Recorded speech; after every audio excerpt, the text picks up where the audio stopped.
पढ़े लिखे नौजवान हैं, आओ आगे आओ, निकलो घरों से। इनकलाब घर में एयर कंडीशन में बैठने से नहीं होता, इनकलाब सोशल मीडिया पे नहीं आता, इनकलाब चबूतरा पॉलिटिक्स से नहीं होता। सबको आगे आना चाहिए, आगे बढ़िए आप लोग। मैं पढ़े लिखे इन 7 असेंबली कॉन्स्टिट्यूंसी के तमाम नौजवानों से मेरी गुजारिश है, जो भी तहरीक का उम्मीदवार बनना चाह रहा है, चाहे वो कारवान, आसिफ नामपल्ली, बहादुरपुरा, चार मीनार, चंद्रायन गुट्टा, याकुतपुरा, मलकपेट, गोशा महल, आओ अभी वक्त है। 3 महीने में होता है इलेक्शन नहीं मालूम, 6 महीने में होता है इलेक्शन नहीं मालूम। तैयारी करो यार, आगे बढ़ो, हिम्मत करो। 5 साल कोसा कोसने से बेहतर, 5 साल बेवा का रोना रोने से बेहतर इंतखाबात में हिस्सा लो आप लोग। जो टीआरएस के चमचे है बोलिए, आप बीआरएस के चमचे है बोलिए, जब आप इनको आईना बताते हैं हक़ायक़ का, जो बीआरएस की गवर्नमेंट के रूल में आपके साथ जो नाइंसाफ़ी हो रही है, इस पर अगर आप आईना बताते हैं। 8 मस्जिदों को शहीद किया गया, आज की तारीख तक आप जाकर देखें तो पता चलेगा कि एक खाना मस्जिद की तामीर नहीं हुई। वहाँ पर वो ब्रिज का पिलर मस्जिद के दामन में, जहाँ पर मस्जिद के मुकाम पर पिलर को डाल दिया गया। तो आपके मुखालिफिन आकर ये बोलते कि भाई सेक्रेटेरिएट में ज़बरदस्त मस्जिद बना दिए चीफ मिनिस्टर साहब। यकीनन चीफ मिनिस्टर साहब सेक्रेटेरिएट में मस्जिद बनाएं।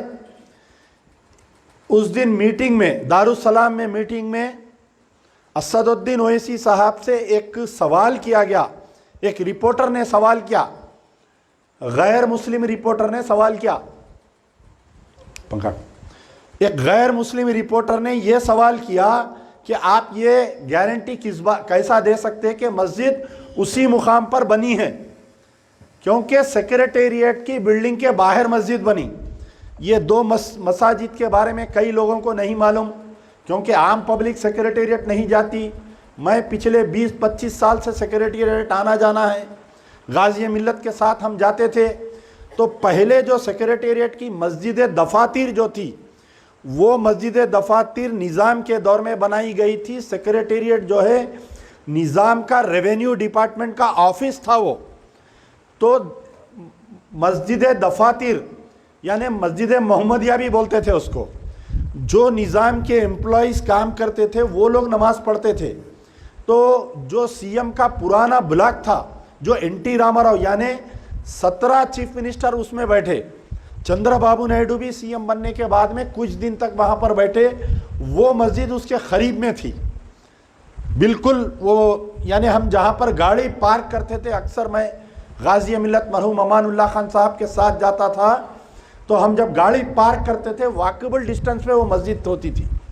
वो मस्जिद उसके बाद में सेक्रेटेरिएट के बाजू में एक स्लम बस्ती थी, यानी मुसलमानों की एक स्लम बस्ती थी, उसको अक्वायर करके, वहाँ की 3 एकड़ ज़मीन को अक्वायर करके चंद्रबाबू नायडू के दौर में जब मस्जिद का एक्सटेंशन किया गया, सेक्रेटेरिएट का एक्सटेंशन किया गया, सी ब्लॉक समथा बिल्डिंग जिसको बोलते हैं, उसकी तामीर की गई थी। जो चीफ मिनिस्टर चंद्रबाबू नायडू, राजशेखर रेड्डी, उसके बाद में किरण कुमार रेड्डी, रोशया जो बैठते थे, केसीआर साहब भी उसके अंदर कुछ दिन तक बैठे। तो उस बस्ती में, बस्ती थी वो, बस्ती में एक मस्जिद थी जिसका नाम था मस्जिद हाशमी। ये मस्जिद से और वो मस्जिद तकरीबन बहुत दूर थी, और वो मस्जिद जब सेक्रेटेरिएट बनते वक्त चंद्रबाबू नायडू उस मस्जिद को शहीद कर दिए थे। बाद में कांग्रेस की गवर्नमेंट जब आई, राजशेखर रेड्डी साहब वादा किए थे कि हम उस मस्जिद को बनाएंगे। जिस दिन राजशेखर रेड्डी पहले दिन जब सेक्रेटेरिएट गए थे एज ए चीफ मिनिस्टर, उस दिन उसकी बुनियाद पड़ी थी और बेहतरीन खूबसूरत मस्जिद बनाई गई थी। ये मस्जिद जो है मस्जिद दफातिर, उसका मुरब्बा था तकरीबन 270 स्क्वायर यार्ड, जो दर्जा औकाफ वक्फ की ज़मीन थी, वो कोई गवर्नमेंट लैंड नहीं थी। और वो मस्जिद तकरीबन 300 से ऊपर थी, और ये मसाजिद से वो मस्जिद बहुत दूर थी। अब लाकर वो दोनों मसाजिद को मिला दिए, सेक्रेटेरिएट के बाहर बना दिए, और आपको एक ये बोलने लगा दिए। तो आप देखिए, गौर करिए कि असदुद्दीन ओवैसी साहब जो जवाब दिए, रिपोर्टर ये पूछ रहा है कि आप कैसा 100% गारंटी दे सकते हैं। आप बोले कि बाबरी मस्जिद उसी मुकाम पर होना, बाबरी मस्जिद के ताल्लुक से आपका ये स्टैंड है कि मस्जिद उसी मुकाम पर होना, और सेक्रेटेरिएट की मस्जिद उसी मुकाम पर नहीं है, आप क्यों खामोश बैठ रहे हैं? तो असदुद्दीन ओवैसी जो है बहुत ही एक चालाक आदमी जैसा बयान देता वैसा बयान दिए। एक बुजुर्ग मुफ्ती आपके बाजू बैठे हुए हैं, उनको बताकर ये बोल रहे हैं कि जब इतनी बड़ी शख्सियत मेरे बाजू बैठी हुई उन्हें एतराज़ नहीं कर रही तो आप कैसा एतराज़ करते बोल के रिपोर्टर को पूछ रहे हैं। आप बताइए, जो बुजुर्ग शख्सियत बाजू बैठे हुए थे, क्या उन्होंने रोज़ सेक्रेटेरिएट आते जाते? क्या उनको मालूम है कि बाजुक बाजुक मस्जिद नहीं थी, दूर मस्जिद थी? तो किस कदर कौम को आईना दिखाया जा रहा है। आप जब बोले कि भाई 8 मसाजिद शहीद कर दिए, हम सेक्रेटेरिएट की मस्जिद बना दे रही। आप जब बोल रहे हैं कि भाई वक्फ बोर्ड की आपकी ज़मीन 35,000 करोड़ की ज़मीन का आप केस हार गए, आपको शादी मुबारक में आपको 1 लाख रुपए मिल रही, आपको 1 लाख रुपए लोन मिल रहा, यानी किस कदर काउंटर किया जा रहा है। आप ये गौर करिए।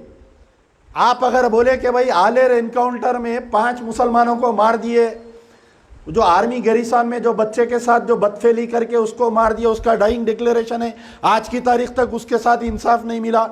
आप जब सवाल करेंगे कि भाई किशनबाग में जो पुलिस फायरिंग में 4 मासूम लोग मर गए थे, उसका आज तक कमीशन की रिपोर्ट टेबल नहीं की गई, उनके साथ इंसाफ नहीं मिला, तो फिर आपके मुखालिफिन ये बोलते आके, अरे भाई 8 साल से अमन है ना, कर्फ्यू नहीं हुआ ना, कर्फ्यू नहीं हुआ ना। अरे आज पूरा तबका पढ़ा लिखा है।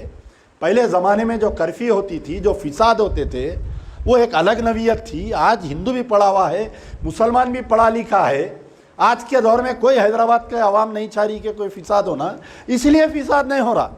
अब इसका क्रेडिट भी आप अगर हुकूमत को देंगे तो फिर मैं नहीं समझ सकता। तो मैं आपको ये बतलाना चाह रहा हूँ कि किस कदर अवाम के जहनों को खेला जा रहा है मुसलमानों के।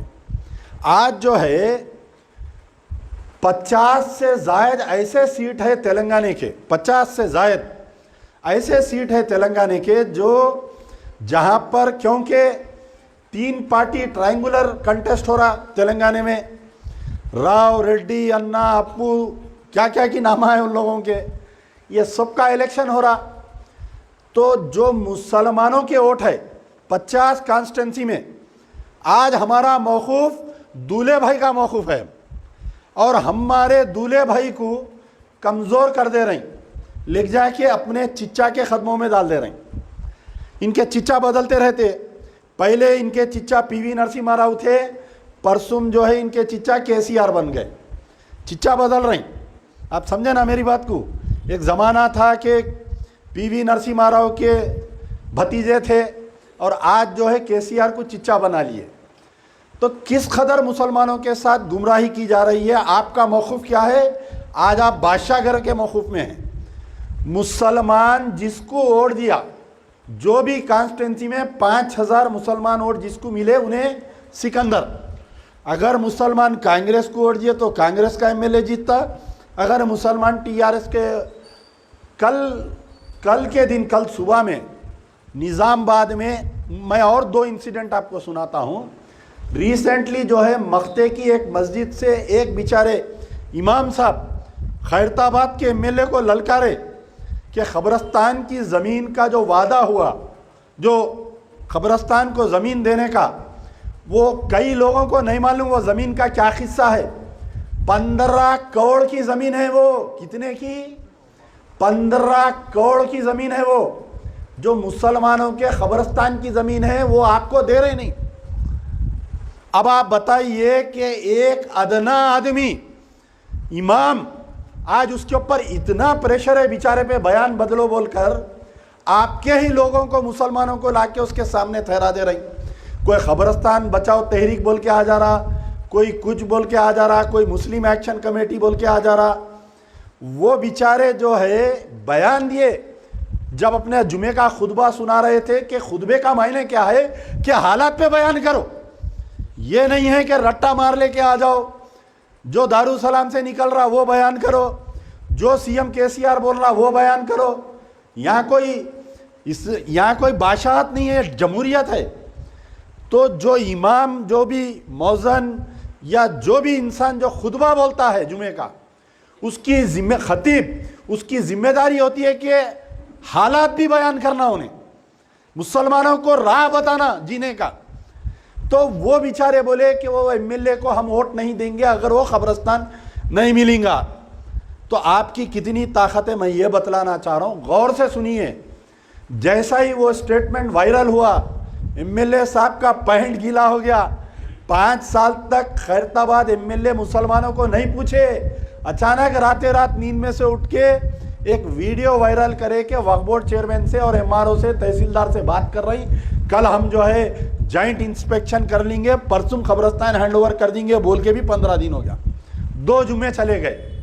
आप, मैं जिस वक्त वो बेचारे इमाम साहब बयान दिए मैं परेशान हो गया। मैं बोला कि 15 करोड़ की ज़मीन के लिए एक शख्स उठ के ठहर गया, ये आपकी ताकत है।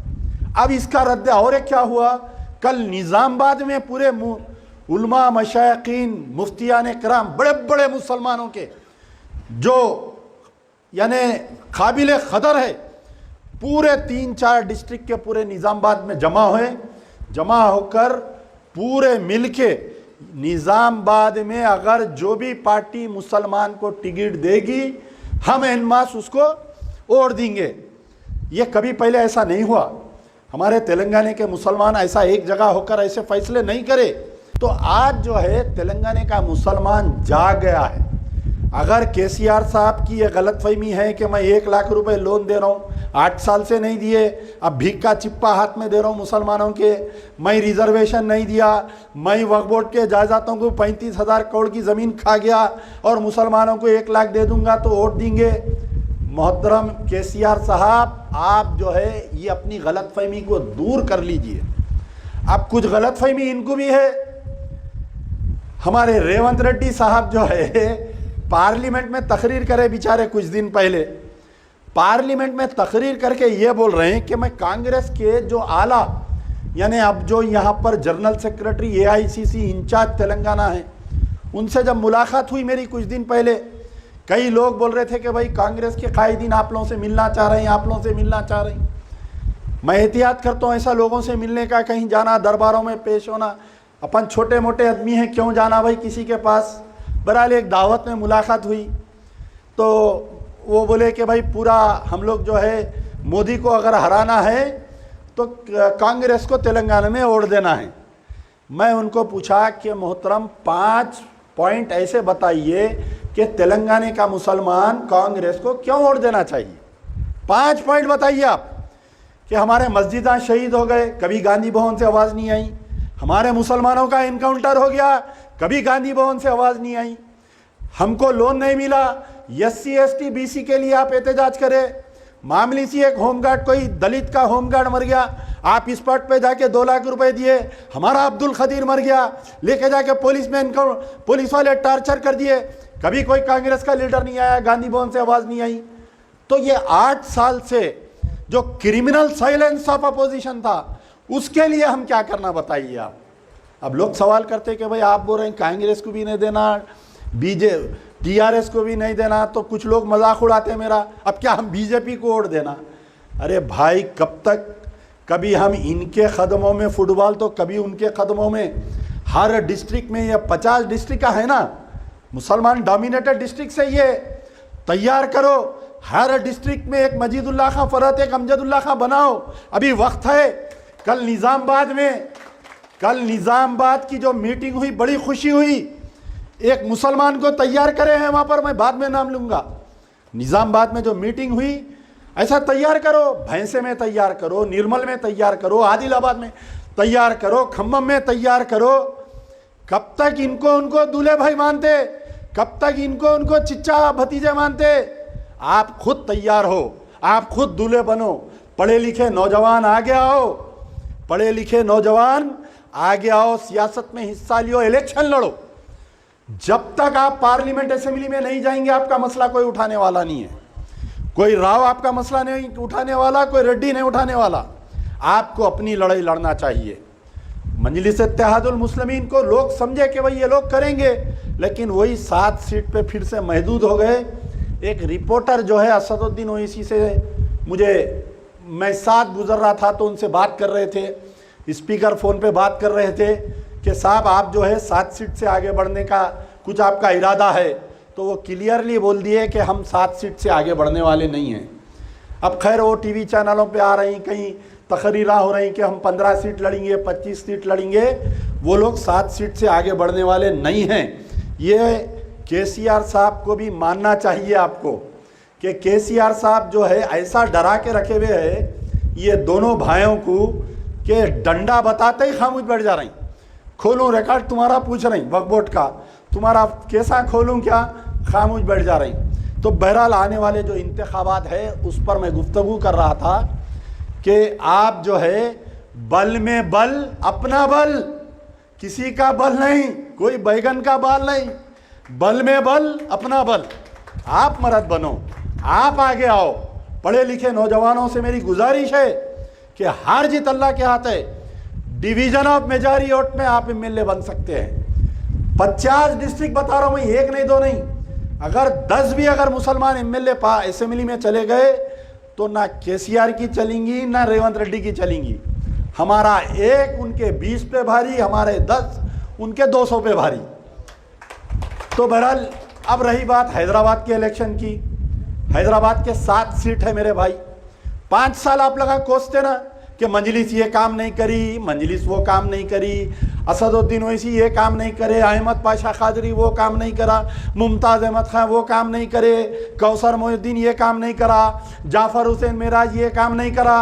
ठीक है। और जो सरमाएदार लोग हैं, इलेक्शन जो है ये पैसे से लड़ा जाता है।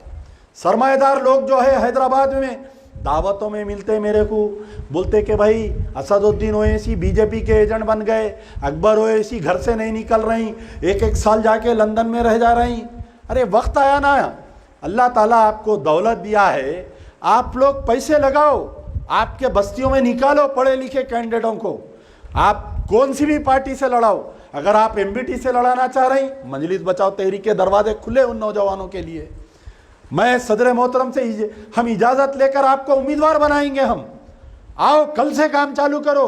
कल फजर की नमाज पढ़ के एक मस्जिद में, देखिए इलेक्शन में ज़्यादा पैसे खर्चा नहीं होते। आप अगर 5 टाइम की नमाज 5 मस्जिदों में पढ़ लिए, वहाँ पर लोग अगर आपको मिले, आप अपना अगर एजेंडा उनके सामने रखेंगे कि भाई आज शहर के क्या हालत है बताइए आप,